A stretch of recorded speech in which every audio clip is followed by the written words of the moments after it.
Mga kababayan nating seniors, kung kayo ay 60 o 65 pataas at tumatanggap ng SSS pension, meron akong napakagandang balita para sa inyo ngayong January 2026.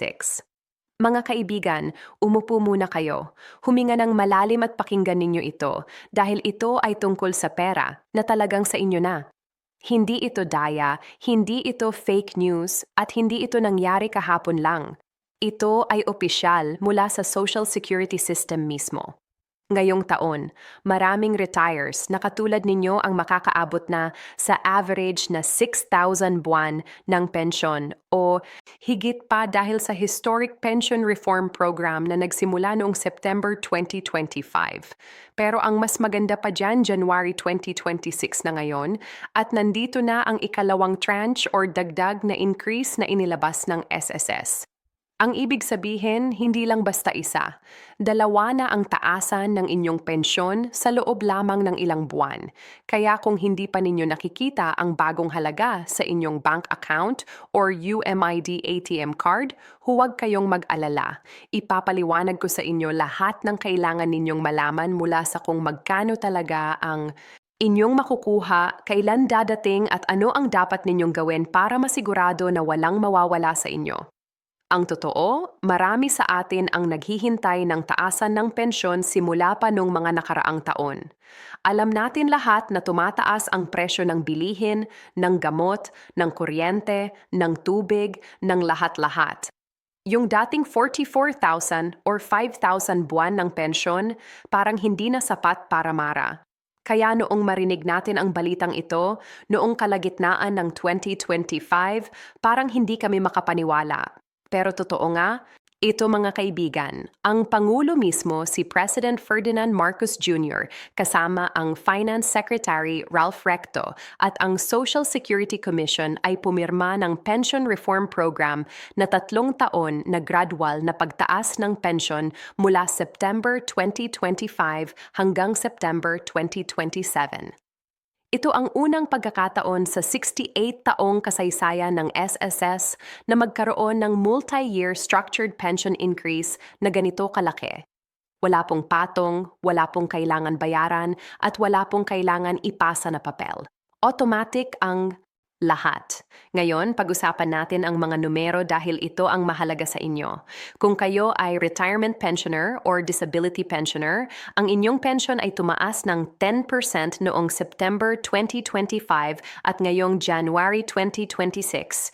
Magkakaroon kayo ng another 10% increase based sa inyong September 2025 pension amount.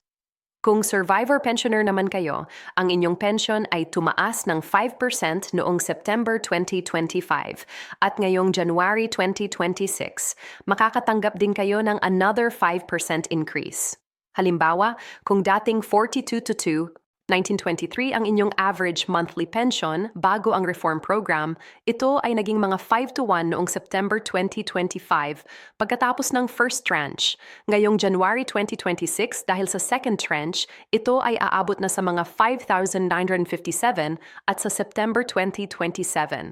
Pagkatapos ng third and final tranche, ito ay tataas pa ng kaunti hanggang umabot sa average na 6,348 kada buwan.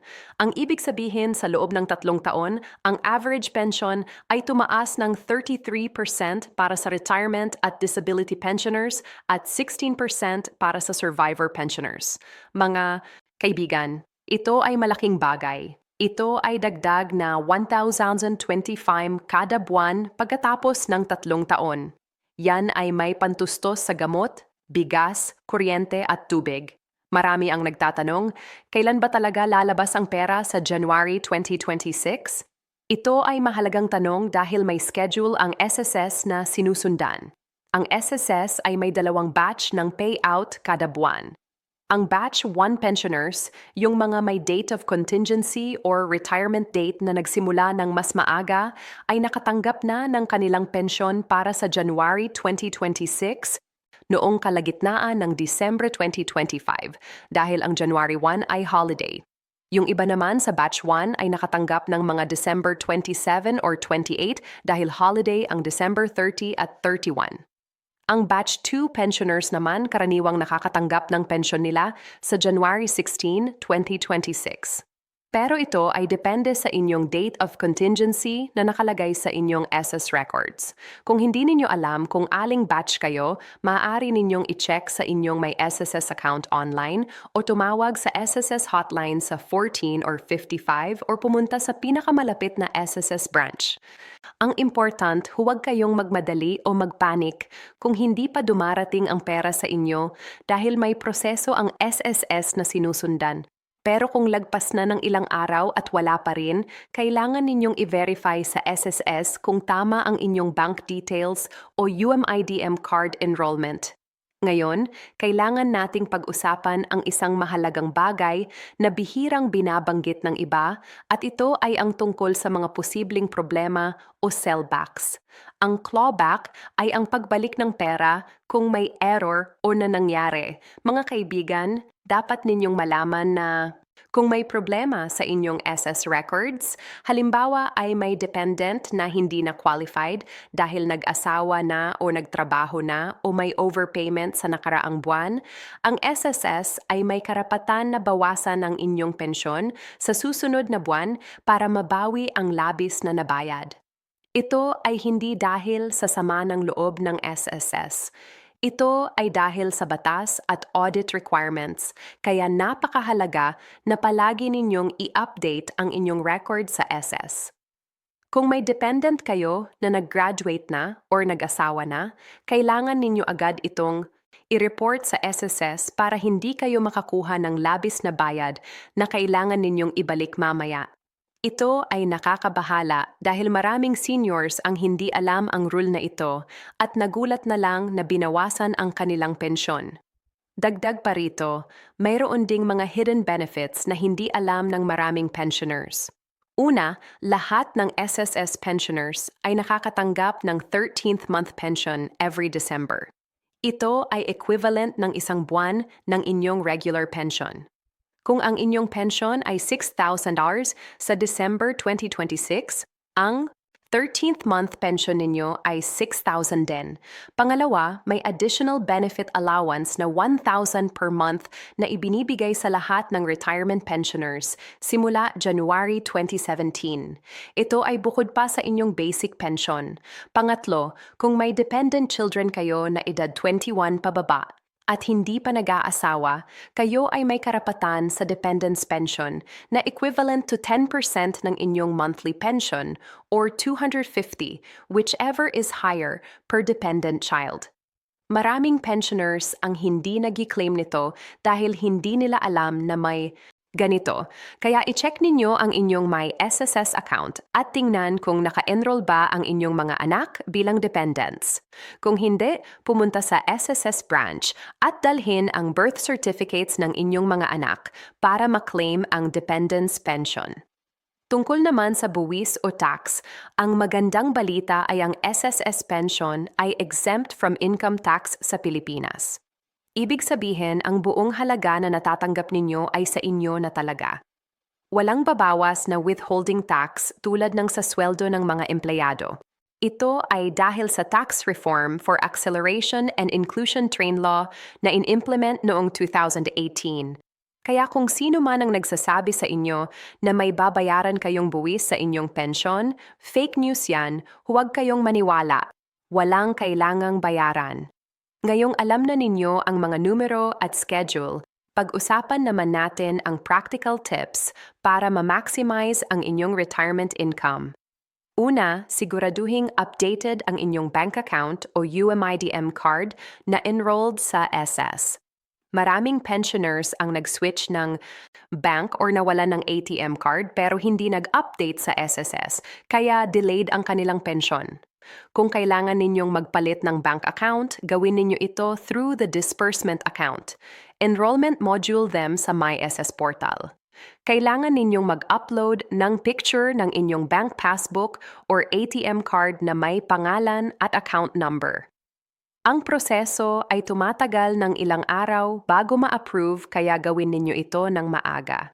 Pangalawa, kung may problema kayo sa inyong pensyon or may tanong tungkol Sa increase, huwag kayong pumunta agad sa SSS branch ng walang appointment. Ngayon, kailangan ng appointment sa maraming SSS branches lalo na sa Metro Manila. Maaari kayong mag-schedule ng appointment through the MySS portal or tumawag sa SSS hotline. Ito ay makakapag-save ng oras ninyo at hindi kayo pipila ng matagal. Pangatlo, kung hindi kayo marunong gumamit ng computer or smartphone, hingin ninyo ang tulong ng inyong mga anak o apo para ma-access ang MySSS account ninyo. Maraming information doon na makakatulong sa inyo tulad ng pension history, contribution records, at benefit claims. Pang-apat, kung may extra money kayo mula sa pension increase, huwag ninyong gugulin lahat agad. Magtabi kayo ng konti para sa emergency fund. Alam natin na maraming gastos ang seniors lalo na sa gamot at check-up. Kaya importante na may naka-reserve kayong pera para sa biglaan. Panglima, kung kayo ay qualified pero hindi pa nag-file ng retirement claim, gawin ninyo na ito ngayon. Huwag ninyong palampasin ng deadline. Ang requirement ay simple lang. At least 60 years old, at least 120 monthly contributions at May SSS account at disbursement account. Maaari kayong mag-file online through my SSS or over-the-counter sa SSS branch. May isa pang bagay na kailangan ninyong tandaan. Ang pension reform program na ito ay financially sustainable ayon sa SS Actuarial Team. Ang fund life ng SS ay bumabalang ng kaunti mula 2053 to 2049. Pero ito ay manageable dahil sa improved collection efforts at investment returns. Ang ibig sabihin, hindi kayo dapat mag-alala na mawawala ang SSS or hindi na kayo makakakuha ng pensyon sa hinaharap. Ang SSS ay stable at tuloy-tuloy ang pagbibigay ng benefit sa lahat ng qualified members. Ngunit kailangan din nating magbayad ng tamang contributions habang nagtatrabaho pa para sigurado ang ating kinabukasan. Sa pagtatapos, mga minamahal kong kababayan, ang 6,000 average monthly pension plus ang additional 1,000 benefit allowance ay malaking tulong para sa ating mga seniors. Ito ay hindi lamang pera, ito ay respeto at pagkilala sa inyong mga tao ng trabaho at kontribusyon sa ating bansa. Huwag ninyong sayangin ang pagkakataon na ito. I-claim ninyo ang inyong karapatan. I-update ang inyong records at gamitin ang inyong pensyon ng wasto.